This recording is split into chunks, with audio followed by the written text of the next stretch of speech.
अशोक जी अपनी पत्नी के साथ अपनी रिटायर्ड जिंदगी बहुत हंसी खुशी गुजार रहे थे। उनके 3 बेटे अलग अलग शहरों में अपने अपने परिवारों के साथ थे।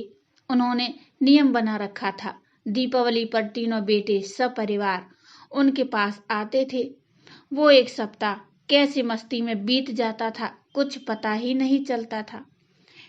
कैसे क्या हुआ, उनकी खुशियों को जैसे नजर ही लग गई। अचानक शीला जी को दिल का दौरा पड़ा। एक झटके में उनकी सारी खुशियां बिखर गईं।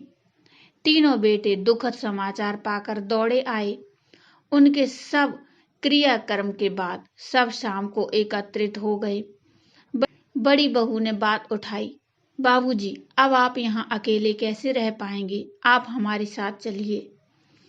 नहीं बहू, अभी यहीं रहने दो, यहाँ अपनापन सा लगता है।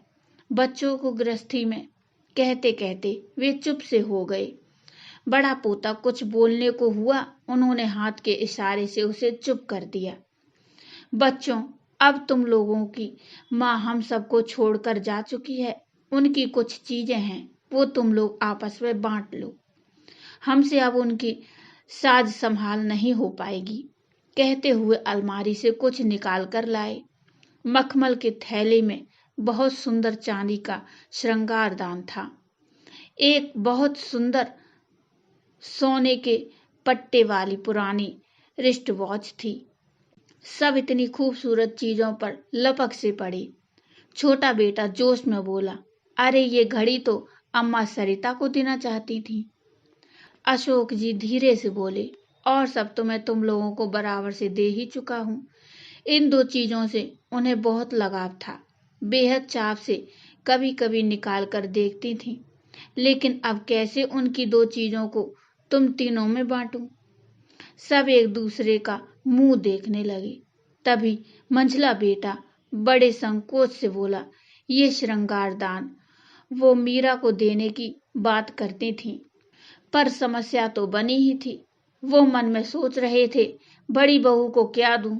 उनके मन के भाव शायद उसने पढ़ लिए। बाबूजी, आप शायद मेरे विषय में सोच रहे हैं। आप श्रृंगारदान मीरा को और रिस्ट वॉच सरिता को दे दीजिए। अम्मा भी तो यही चाहती थी। पर नंदिनी, तुझे क्या दूं? समझ में नहीं आ रहा। आपके पास एक और अनमोल चीज है, और वो अम्मा जी मुझे ही देना चाहती थी। सबके मुंह हैरानी से खुले रह गए। दोनों बहुएं तो बहुत हैरान परेशान हो गईं। अब कौन सा पिटारा खुलेगा?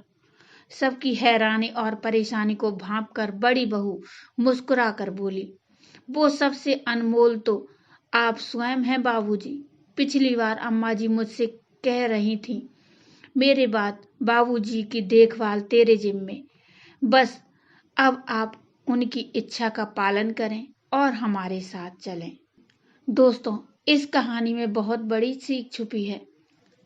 दोस्तों, आपको ये कहानी कैसी लगी मुझे कमेंट में बताइए, और इस कहानी के बारे में अपने विचार भी मुझे कमेंट में बताइए।